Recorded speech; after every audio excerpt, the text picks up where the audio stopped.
Sir ಹೇಳಿ sir ತಮ್ಮ ಹೆಸರು. ಎಲ್ಲರಿಗೂ ನಮಸ್ತೆ. ಇವತ್ತು ಎಲ್ಲರೂ ಸೇರಿದ್ದೀರಾ ಇಲ್ಲಿ ನಮ್ಮ ನಯನಕುಮಾರ್ ಮಲ್ಟಿ ಸ್ಪೆಷಾಲಿಟಿ ಹಾಸ್ಪಿಟಲ್ ಇಂದ ಕ್ಯಾಂಪ್ ಆರ್ಗನೈಸ್ ಮಾಡಿದ್ದೀವಿ. ನನ್ನ ಹೆಸರು ಬಂದು doctor Tejas, orthopaedic surgeon, Nayanakumar multi speciality hospital ಅಲ್ಲಿ ಕೆಲಸ ಮಾಡ್ತಿದ್ದೀನಿ. ಆಲ್ಮೋಸ್ಟ್ ನಮ್ಮ ಈ ನಯನಕುಮಾರ್ ಹಾಸ್ಪಿಟಲ್ ಓಪನ್ ಆಗಿ 4 ವರ್ಷ ಆಗಿದೆ. 4 ವರ್ಷದಿಂದ ನಾನು ಅಲ್ಲೇ ಕೆಲಸ ಮಾಡ್ತಾ ಇದ್ದೀನಿ.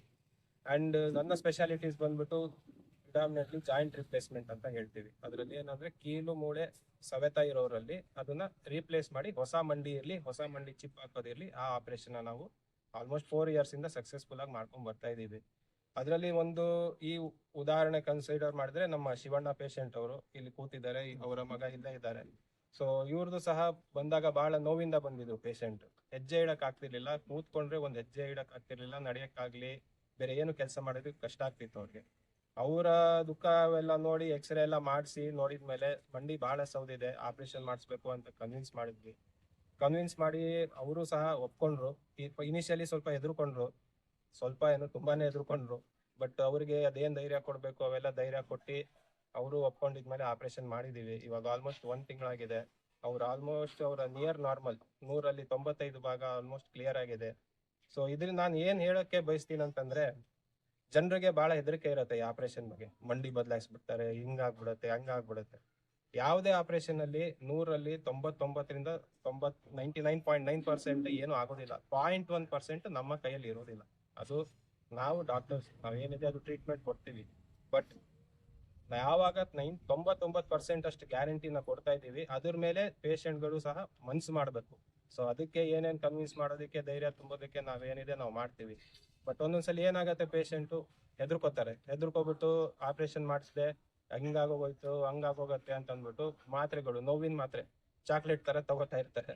ಅದು ತಗೊಂಡು ಲಿವರ್ ಕಿಡ್ನಿದೆಲ್ಲ ಪೆಟ್ಟು ಆಗಿ ಆಮೇಲೆ ₹1 ಸರೋ ಆಗೋಷ್ಟು ಅದೇ 100ರಷ್ಟು ಖರ್ಚುಗಳು ಬರ್ತದೆ. ಸೊ ಇವನ್ನೆಲ್ಲ ನೀವು ತಡೆಗಟ್ಟಿಸ್ಬೇಕು ಅಂತಂದ್ರೆ ಮುಂಚಿತವಾಗೇನೆ ಡಾಕ್ಟರ್ಗೆ ನೀವು ಕಾಂಟ್ಯಾಕ್ಟ್ ಮಾಡಿ, ಡಾಕ್ಟರ್ ಹೆಂಗ್ ಹೇಳ್ತಾರೆ ಅದನ್ನ ಫಾಲೋ ಮಾಡಿ. ನಮ್ದೇ Nayanakumar hospital multi speciality hospital ದಟ್ಗಳ್ಳಿ ಇದೆ, ಬರ್ಬಹುದು. ಬಂದ್ಬಿಟ್ಟು ಅದೇನಿದೆ ಎಕ್ಸ್ರೇ ಮಾಡಿ ನೋಡಿ ಏನು ಟ್ರೀಟ್ಮೆಂಟ್ ಇದೆ ಅದನ್ನ ಬೆಸ್ಟ್ ಪಾಸಿಬಲ್ ಟ್ರೀಟ್ಮೆಂಟ್ ನಾವು ಕೊಡ್ತೀವಿ. ಜೊತೆಗೆ ನಮ್ಮಲ್ಲಿ ಇದು ಯಶಸ್ವಿನಿ ಸ್ಕೀಮ್ ಇರ್ಲಿ, ಆಯುಷ್ಮಾನ್ ಭಾರತ್ ಇರ್ಲಿ, ಇನ್ಶೂರೆನ್ಸ್, ESI ಇವೆಲ್ಲ ಸಹ ಸೌಲಭ್ಯಗಳಿವೆ. ಸೊ ಅದನ್ನ ನೀವು ಸಹ ಉಪಯೋಗಿಸ್ಕೋಬಹುದು. ಸರ್ ಸಡನ್ ಆಗಿ ಎಲ್ಲ ಒಂದು ಆಕ್ಸಿಡೆಂಟ್ ಆಗುತ್ತೆ, ಸಡನ್ ಆಗಿ ಅವ್ರು ಏನ್ ಮಾಡ್ತಾರೆ, ಸಡನ್ ಆಗಿ ಹೋಗಿ ತೋರ್ಸ್ಕೊ, ಸಣ್ಣ ಪುಟ್ಟ ಏಟಾದ್ರೆ ಮೂಳೆ ಆಗುತ್ತೆ, ಮತ್ತೆ ಕಟ್ಕಿಟ್ ತರ ನಾರ್ಮಲ್ ಆಗಿ ಮಾಡ್ತಾರೆ. ಅದ್ರ ಬಗ್ಗೆ ಯಾವ ರೀತಿ ಪ್ರಿಕಾಷನ್ ತಗೋಬೇಕು ಸರ್ ಪೇಷಂಟ್ ಆದವ್ರು? ಈಗ ನಾವು ಓದಿರೋದು ಇಂಗ್ಲಿಷ್ ಮೆಡಿಸಿನ್, ಅಲೋಪತಿ ಅಂತ ಹೇಳ್ತೀವಿ. ಬಟ್ ಜನರಿಗೆ ಅದು ಗೊತ್ತಿರಲ್ಲ. ಅವರು ಡಾಕ್ಟರ್ ಅಂದ್ರೆ ಎಲ್ಲಾ ಇವಾಗ PhD ಮಾಡಿರೋರು ಡಾಕ್ಟರ್ ಅಂತಾನೆ ಹಾಕೋತಾರೆ, ಬೇರೆ ಎಷ್ಟೊಂದ್ ಜನ ಡಾಕ್ಟರ್ ಅಂತ ಹಾಕೋತಾರೆ. ಬಟ್ ಎಲ್ರು ಡಾಕ್ಟರ್ ಇರೋದಿಲ್ಲ. ಸೊ ಇವಾಗ ಮೂಳೆ ಫ್ರಾಕ್ಚರ್ ಆಗಿದೆ ಅಂತ ಅಂದ್ಬಿಟ್ಟು ಅಲ್ಲಿ ಹಿಂಗ ಹಾಸ್ಪಿಟ್ಲ್ ಬಂದು ಎಕ್ಸ್ರೇ ಮಾಡಿ ಡಾಕ್ಟರ್ ಸಲಹೆ ತಗೊಳ್ಳೋ ಬದಲು ಈ ಕಟ್ಟವ್ರು ಇರ್ತಾರೆ, ಮತ್ತೆ ಸುಮ್ನೆ ಈ ಉಜ್ಜಿ ತಿಕ್ಕಿ ಮಾಡೋರು ಅವರೆಲ್ಲ ಇರ್ತಾರೆ. ಅವ್ರ ಹತ್ರ ಹೋಗ್ಬಿಟ್ಟು ತೋರಿಸಿ ಇರೋದನ್ನ ಇನ್ನ ಅವ್ರ ಕೈದಿರ್ಲಿ, ಅವ್ರದ್ದು ಜೀವನದಿರ್ಲಿ ಇನ್ನ ಹಾಳು ಮಾಡ್ಕೊಳ್ಳೋ ಚಾನ್ಸಸ್ ಇರುತ್ತೆ. ಸೊ ನಾನೇನ್ ಹೇಳ್ತೀನಿ ಅಂತಂದ್ರೆ, ನಾವು ಏನ್ ದೇವ್ರಂತಲ್ಲ, ಬಟ್ ಏನ್ ಮಾಡ್ತೀರಾ ಕರೆಕ್ಟ್ ಆಗಿ ಮಾಡ್ಬೇಕು. ಏನಾದ್ರು ಮೂಳೆ ಫ್ರಾಕ್ಚರ್ ಆಯ್ತು ಅಂದ್ರೆ ನಮ್ಮ ಹಾಸ್ಪಿಟಲ್ ಬನ್ನಿ, ಏನಿದೆ ಅದು ಎಕ್ಸ್ರೇ ಮಾಡ್ಬಿಟ್ಟು ಏನಿದೆ ಅದೆಲ್ಲ ಟ್ರೀಟ್ಮೆಂಟ್ ಮಾಡಿ ಆಪರೇಷನ್ ಮಾಡಿ ಸರಿ ಮಾಡ್ಬೋದು. ಜಾಸ್ತಿ ಹಳೆ ನೋವೇನಾರ ಆದ್ರೆ ತುಂಬಾ ಸಮಸ್ಯೆ ಆಗುತ್ತೆ ಅಂತ ಹೇಳ್ತಿದ್ರ ತಾವು? ತುಂಬಾ ಹಳೆ ನೋವಾದ್ರೆ ಏನಾಗುತ್ತೆ ಅಂತಂದ್ರೆ, ಒಂದು ನೋವಿಂದ ಅವ್ರ ದಿನನಿತ್ಯ ಕಾರ್ಯಗಳನ್ನ ಅವ್ರು ಮಾಡಕ್ ಆಗೋದಿಲ್ಲ. ಮತ್ತೆ ಅವ್ರಿಗೆ ಏನಂದ್ರೆ ಮೆಜಾರಿಟಿ ಎಲ್ಲ ರೈತರು ಇರ್ತಾರೆ, ಅವ್ರಿಗೆ ಗದ್ದೆ ಕೆಲ್ಸಕ್ಕೆ ಹೋಗಿ ಕೆಲಸ ಮಾಡೋದು ಅವೆಲ್ಲ ಸಹ ಕಷ್ಟ ಆಗುತ್ತೆ. ಸೊ ದಿನನಿತ್ಯ ಕಾರ್ಯಗಳು ಕಷ್ಟ ಆಗುತ್ತೆ ಅವ್ರಿಗೆ ಫ್ಯೂಚರ್. ಕೊನೆಯದಾಗಿ ಕೀಲು ಮತ್ತೆ ಮೂಳೆ ಇದೆ, ಅದ್ರ ಬಗ್ಗೆ ಯಾವ ರೀತಿ ಪ್ರಿಕಾಷನ್ ತಗೋಬೇಕು? ಏನಾದ್ರು ಸಮಸ್ಯೆ ಅದೇ ಮತ್ತೆ ಏನಾರು ಆಪರೇಷನ್ ಮುಂಚೆ, ಆಪರೇಷನ್ ಆದ್ಮೇಲೆ ಮತ್ತೆ ಆಪರೇಷನ್ ಮುಂಚೆ ಯಾವ ರೀತಿ ತಗೋಬೇಕು ಅಂತ?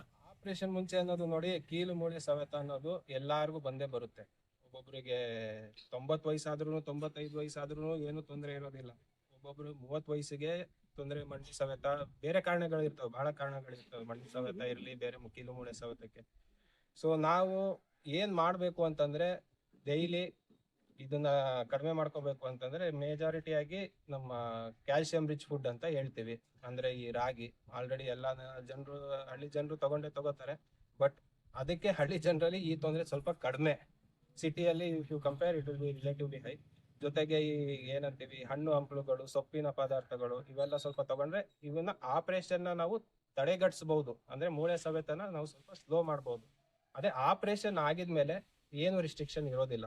ಏನ್ ಒಂದ್ ರಿಸ್ಟ್ರಿಕ್ಷನ್ ಇರತ್ತಂತಂದ್ರೆ ಫಸ್ಟ್ 6 ಮಂತ್ಸ್ ನೆಲದ ಮೇಲೆ ಕೂರ್ಬೇಡಿ, ಚಕ್ಳು ಮಕ್ಳು ಹಾಕ್ಬೇಡಿ, ಕುಕ್ಕುಗಾಲ್ ಹಾಕ್ಬೇಡಿ ಅಂತ ಅದ್ ಬಿಟ್ರೆ ಬೇರೆ ಏನು ರಿಸ್ಟ್ರಿಕ್ಷನ್ ಇರೋದಿಲ್ಲ.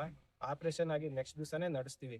ನಮ್ಮ ಇವರು ಹೇಳಿದ್ರು 3 ದಿವಸ ಅಂತ. ಆಕ್ಚುಲಿ ICU ನೆಕ್ಸ್ಟ್ ದಿವಸನೇ ನಮ್ಮ ಶಿವಣ್ಣ ಅವರಿಗೆ ನಾವು ನಡೆಸಿದ್ವಿ. ಸೊ ಈ ತರ ಇರುತ್ತೆ. ಸೊ ಬೇಸಿಕಲಿ 6 ಮಂತ್ಸ್ ಮಾತ್ರ ಸ್ವಲ್ಪ ಪ್ರಿಕಾಷನ್ ಅಲ್ಲಿ ಇರ್ಬೇಕು. ಅದ್ ಬಿಟ್ರೆ ಬೇರೆ ಏನು problem ಕೊನೆಯದಾಗಿ ನಯನಕುಮಾರ್ ಹಾಸ್ಪಿಟ್ಲ್ ಬಗ್ಗೆ ಏನ್ ಹೇಳಕ್ ಇಷ್ಟಪಡ್ತೀರಿ ಸರ್? ಅದೇ ನಮ್ಮ Nayanakumar multi speciality hospital 150 bedded multi speciality hospital. ಇದು ಹಾಸ್ಪಿಟಲ್ ಓಪನ್ ಆಗಿ ಆಲ್ಮೋಸ್ಟ್ 4 ಇಯರ್ಸ್ ಆಗಿದೆ. 4 ಇಯರ್ ಇದು ಮೇನ್ ಹಾಸ್ಪಿಟಲ್ ಓಪನ್ ಮಾಡಿದ ಉದ್ದೇಶ ಏನಂದ್ರೆ ಸೋಷಿಯಲ್ ಸರ್ವಿಸ್. ಹಾಸ್ಪಿಟಲ್ ಇಂದ ಬಡ ಜನತೆಗೆ ಎಷ್ಟು ಮಟ್ಟಿಗೆ ಉಪಯೋಗ ಆಗ್ಲಿ ಅಷ್ಟು ಮಟ್ಟಿಗೆ ಉಪಯೋಗ ಆಗ್ಲಿ ಅನ್ನೋ ಉದ್ದೇಶದಿಂದ ನಮ್ಮ ಓನರ್ ಆಗಿರೋ KB ಕುಮಾರ್ ಅವರು ಓಪನ್ ಮಾಡಿರೋದು. ಸೊ ಆ ಪ್ರಿನ್ಸಿಪಲ್ ಮೇಲೆಂದಾನೆ ನಾವು 4 ಇಯರ್ಸ್ ಇಂದ ನಡ್ಕೊಂಡ್ ಬರ್ತಾ ಇದೀವಿ. ಆ ಪ್ರಿನ್ಸಿಪಲ್ ಇರೋದ್ರಿಂದಾನೇ ಇವು ಏನೋ ಯಶಸ್ವಿನಿ ಇರ್ಲಿ, ಆಯುಷ್ಮಾನ್ ಇರ್ಲಿ, ಕಾಸ್ ಇರ್ಲಿ, ರೈಲ್ವೆ ಇರ್ಲಿ, ಈ ತರ ಹಲವಾರು ಸ್ಕೀಮ್ಸ್ ನ ನಮ್ಮ ಒಂದೇ ಹಾಸ್ಪಿಟಲ್ ಅಲ್ಲಿ ಆಲ್ಮೋಸ್ಟ್ ಯಾವ್ಯಾವ ಸ್ಕೀಮ್ ಇದೆ ಎಲ್ಲಾ ಸ್ಕೀಮ್ ಸಹ ಕವರ್ ಆಗಿದೆ. ಸೊ ಇದನ್ನ ಜೊತೆಗೆ ನಾನೊಬ್ನೇ ಅಲ್ಲ, ನಮ್ ಬಿಟ್ರೆ ಬೇರೆ ಫಿಸಿಷಿಯನ್ ಅಂತ ಇರ್ತಾರೆ, ENT specialist, anaesthetist, emergency doctor, cardiologist, ಎಲ್ಲ ಬೇರೆ ಬೇರೆ ಯಾವ್ಯಾವ ಸ್ಪೆಷಾಲಿಟಿ ಇದೆ ಎಲ್ಲ ಡಾಕ್ಟರ್ಗೂ ಸಹ ಲಭ್ಯ ಇರ್ತಾರೆ. ಸೊ ಆಲ್ಮೋಸ್ಟ್ 4 ಇಯರ್ಸ್ ಇಂದ ನಾವು ನಮ್ ಈ ಸರ್ವಿಸ್ ಕಂಟಿನ್ಯೂ ಮಾಡ್ತಾ ಇದೀವಿ. ಸೊ ಅದನ್ನೇ ಫ್ಯೂಚರ್ ಅಲ್ಲೂ ಕಂಟಿನ್ಯೂ ಮಾಡ್ತಾ ಹೋಗ್ಬೇಕು ಅನ್ನೋದು ಉದ್ದೇಶ ಇದೆ.